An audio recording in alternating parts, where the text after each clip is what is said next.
के बाद आपको खबरें विस्तार से दिखाएंगे। लखनऊ से खबर, जहां पर आपने देखा था कि सलों में थूक लगाकर फेस मसाज करने का जो वीडियो है सोशल मीडिया पर वायरल हुआ था। मसाज करने वाले शख्स का नाम जैद है, जो थूक लगाकर फेस पर मसाज कर रहा था। इसका वीडियो सोशल मीडिया पर वायरल हुआ था। इस शख्स को गिरफ्तार भी कर लिया गया था। मसाज करवाने वाले शख्स को जब थूक लगने का शक हुआ तो उसने सलों में लगे हुए सीसीटीवी कैमरे की चेकिंग करवाई, जिसमें आरोपी जो मसाज कर रहा शख्स है, जिसका नाम जैद है, जो पुलिस की गिरफ्त में है, अब ये थूक लगाकर मसाज करता हुआ दिखाई दिया। अब आरोपी पुलिस की गिरफ्त में है। लेकिन आपको बता दें कि अब जब ये सोशल मीडिया पर वायरल हुआ वीडियो, जिस शख्स की चेहरे की मसाज हो रही थी, उसने सलों के सीसीटीवी कैमरे को जब और खंगलवाया तो उसमें आप देखिए किस तरह से ये जैद नाम का जो सलों में काम करने वाला शख्स है, ये हाथ में थूक लगाकर चेहरे की मसाज कर रहा है। और जिस शख्स की मसाज हो रही है वो शख्स हैरान है। पुलिस की कार्रवाई जैद शख्स के ऊपर चल रही है। 2 सीसीटीवी फुटेज आप देख रहे हैं। एक वो सीसीटीवी फुटेज आप देख रहे हैं यूपी के शामली जिले में भी एक वीडियो जो वायरल हुआ था, जिसमें एक सलों कर्मी, और इसका नाम जो है अजमद है, माफ कीजिए अमजद है, वो भी अपने ग्राहकों के फेस पर जब मसाज करता है तो हाथ में थूक लगाता है। इस दौरान हाथ पर थूक डालकर मसाज करने का जो वीडियो है, यहाँ से शामली से भी वायरल हुआ है। अब 2 खबरें आपको दिखा रहे हैं। एक तरफ जो लखनऊ से मामला सामने आया था, तो वहीं दूसरी तरफ अब शामली से भी वैसा ही मामला सामने आ गया है। पुलिस ने संज्ञान ले लिया है इस वीडियो पर जो सोशल मीडिया पर वायरल हो रखा है, और इस आरोपी के खिलाफ अश्लील हरकतें करने के मामले में केस दर्ज किया गया है। इसे गिरफ्तार किया गया है। हालांकि आरोपी शख्स का वीडियो ये पुराना है। लखनऊ से ऋषभ मणि हमारे सहयोगी फोन लाइन पर और जानकारी के साथ जुड़ गए हैं। ऋषभ मणि, बहुत ही हैरान करने वाला मामला है और लोगों की चिंता बढ़ाने वाला मामला है। मतलब आप अगर सलों जा रहे हैं तो अब आपको सोचना पड़ेगा कि जो आपकी मसाज कर रहा है, जो आपको सर्विस दे रहा है, वो किस तरह की अभद्र हरकत कर रहा होगा। सीसीटीवी कैमरे में वो हरकत कैद हो रही होगी। जो लखनऊ से खबर सामने आई, वैसी ही खबर शामली से भी सामने आई है। जी देखिए, बिल्कुल ये थोड़ा चौंकाने वाला है। अब जो पुलिस ने जैद को हिरासत में लिया है, उससे भी पूछा जा रहा है, तो ये बात निकल के सामने नहीं आ पा रही है कि आखिरकार वो किस सोच के चलते वो ऐसा काम कर रहा था। और जिन्होंने शिकायत की है वो उन्नाव के रहने वाले हैं आशीष कुमार, और यहाँ पर एक पीजी की कैंटीन चलाते हैं, और सुशांत गोल्ड सिटी के एक अच्छे मसाज पार्लर में, सलून में वो जाते हैं, अपना मसाज करवा रहे थे। और फेस मसाज के दौरान उनको ऐसा शक हुआ कि जो सलून कर्मी है वो शायद थूक लगाकर मसाज कर रहा है। इसी शिकायत पर उन्होंने सीसीटीवी फुटेज निकलवाया, और सीसीटीवी फुटेज से उनका जो शक था वो यकीन में बदल गया। इसके बाद ये हैरान है ऋषभ मणि। ऐसे में सवाल यही है कि ऐसे लोगों की मानसिकता क्या है, क्या संदेश देना चाहते हैं? सोशल मीडिया पर वायरल होना चाहते हैं, पब्लिसिटी पाना चाहते हैं, फॉलोअर्स पाना चाहते हैं, लेकिन इस तरह से। देखिए, अभी पुलिस जैद से भी बातचीत कर रही है, क्योंकि किसी गंभीर धारा में FIR दर्ज नहीं है। लिहाजा ये मान के चलिए कि 1-2 दिन में उसको जमानत भी मिल जाएगी, उसको छोड़ दिया जाएगा, क्योंकि वो संगीन मामला नहीं है, उसमें गिरफ्तारी नहीं हो सकती है तुरंत। लेकिन एक मैसेज जरूर बहुत गलत जा रहा है कि अगर आप सलून में जा रहे हैं, काफी इंटीमेट हो जाते हैं आपका जो भी आपको सर्विस दे रहा है, और उस सर्विस के दौरान ऐसी हरकत की जाती है जो सबका ध्यान खींच रही है, और राष्ट्रीय स्तर पर इस बात की चर्चा हो जाती है। हम लोग खुद देखते हैं, कभी तंदूर में खाना बनाते समय, रोटी बनाते समय थूक के तंदूर में वो रोटियां लगाई जाती हैं, और अब ये थूक के मसाज के मामले लगातार सामने आ रहे हैं। तो जाहिर सी बात है, लोगों की इनसिक्योरिटी को बढ़ावा दे रहा है। कानून की दृष्टि से अगर देखें तो कोई बहुत गंभीर मामला नहीं है, लेकिन सामाजिक तौर पर यह गंभीर मामला जरूर है। वाकई में आप सही कह रहे हैं ऋषभ मणि, ये कानून के तौर पर तो बड़ा मामला नहीं है, लेकिन अब अगली बार जब लोग इस तरह से सलों में जाएंगे, सर्विस लेने के लिए सोचेंगे, तो उनको जरूर इस बात का चिंतन करना होगा, सोचना होगा कि जो शख्स उनको सर्विस दे रहा है, कहीं वो इस तरह की घटना को अंजाम तो नहीं दे रहा है। शुक्रिया आपका ऋषभ मणि त्रिपाठी जानकारी के लिए। लखनऊ से खबर, जहां पर पूर्व सांसद केरी सिंह की जांच अब तेज हो गई है। निवेशकों से ठगी की जांच करेगी सीबीआई। केरी सिंह समेत 8 पर दर्ज हुआ है केस, और केरी सिंह की कंपनी पर भी केस दर्ज हुआ था। करीब 25,000 करोड़ हड़पने का आरोप इस पर है। भदोही में दर्ज केस की जांच सीबीआई को सौंपी गई है। टीएमसी सांसद रहे केरी सिंह की जांच सीबीआई करेगी।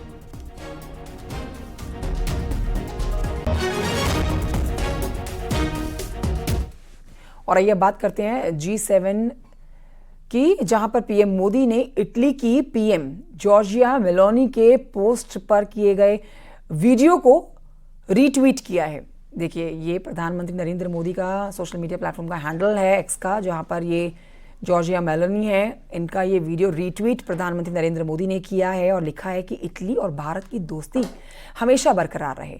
इससे पहले जॉर्जिया मेलोनी ने पीएम मोदी के साथ मुलाकात का एक वीडियो सोशल मीडिया पर शेयर किया था।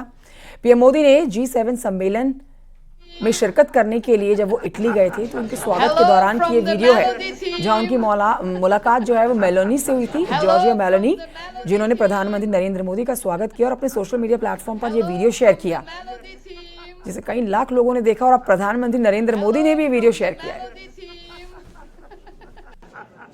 Hello from the Melody team.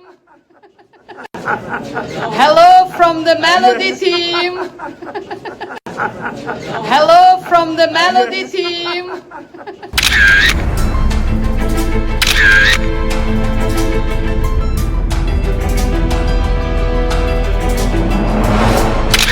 दुनिया में मोदी की अप्रूवल रेटिंग क्या है?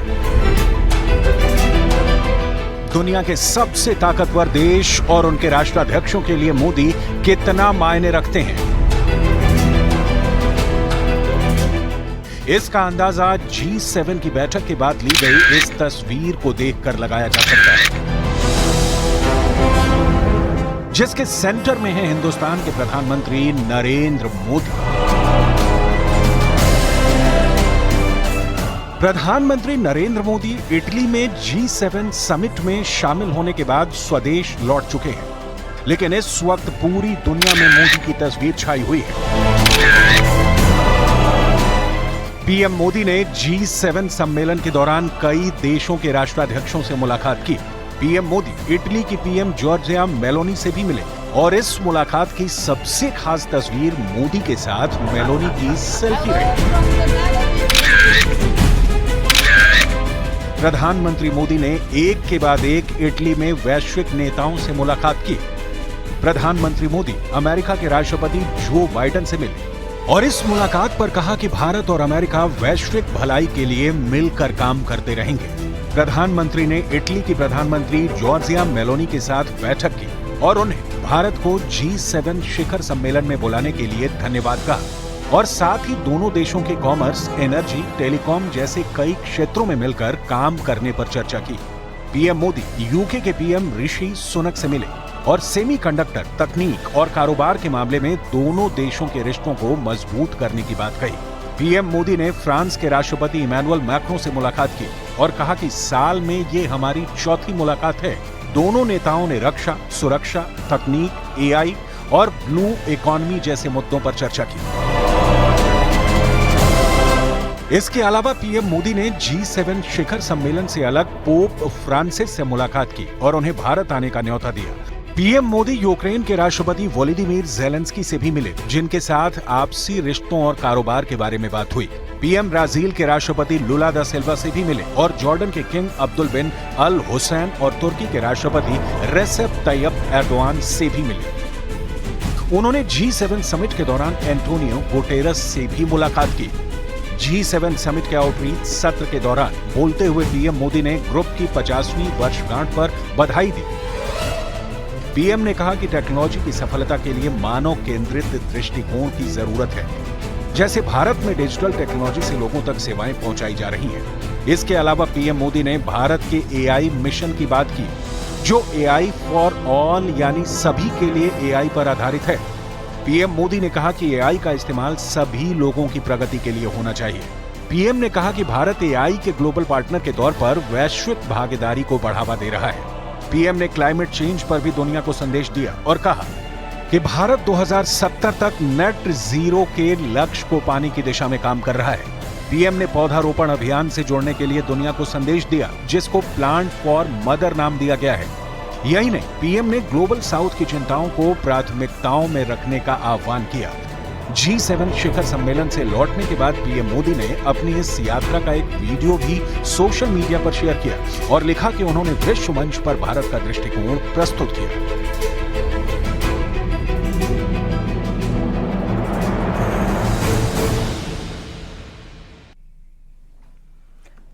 बीजेपी जहां यूपी में लोकसभा चुनाव में कम सीटों की समीक्षा कर रही है, तो वहीं बीजेपी के सहयोगी दलों के चुनाव में भूमिका पर भी सवाल उठ रहे हैं। अब बीजेपी ने जिस मकसद से उन्हें एनडीए में शामिल किया था, वैसा नतीजा बीजेपी को नहीं हाथ लगा है। हालांकि सहयोगी दलों का मानना है कि देश ने एनडीए को तीसरी बार चुना है, ऐसे में कुछ सीटें कम भी हो गई तो उसकी समीक्षा की जा रही है। देखिए रिपोर्ट।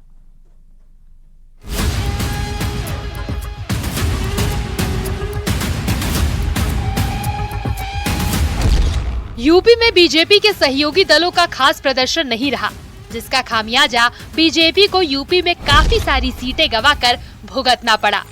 एसबी-एसपी लोकसभा चुनाव में फेल रही, आरएलडी भी खास फायदा नहीं पहुंचा पाई, अपना दल एस ने भी नहीं किया करिश्मा, निषाद पार्टी भी पूरी तरह रही नाकाम, पिछड़े वोट बैंक को साधने में रहे नाकाम। लोकसभा चुनाव के नतीजों को गौर से देखें तो साफ तौर से पता चलता है कि भारतीय जनता पार्टी के जो सहयोगी दल बड़ा दावा कर रहे थे, वो भारतीय जनता पार्टी के लिए ज़्यादा कारगर और फायदेमंद साबित नहीं हुए। यानी सियासी तौर से ओम प्रकाश राजभर, संजय निषाद, अनुप्रिया पटेल की पार्टी भारतीय जनता पार्टी के लिए ज़्यादा वोट बटोर नहीं सकी। लोकसभा चुनाव के लिए बीजेपी ने तमाम तिकड़म भिड़ाए थे। मिशन 80 के लिए एसबी-एसपी और आरएलडी को फिर से एनडीए के कुनबे में जोड़ा गया, जबकि निषाद पार्टी और अपना दल पहले से एनडीए का हिस्सा थे। एसपी को छोड़कर एनडीए में आए ओपी राजभर, एसपी को छोड़कर बीजेपी में आए दारा सिंह चौहान, एसपी को छोड़कर आरएलडी भी एनडीए में आई थी। अपना दल एस 2014 से एनडीए का हिस्सा है, निषाद पार्टी 2019 से एनडीए का हिस्सा रही। एनडीए के सहयोगियों को कई सीटें दी गई, अपना दल एस आरएलडी को 2-2 सीटें दी गई। एनडीए में एसबी-एसपी को भी 1 सीट मिली।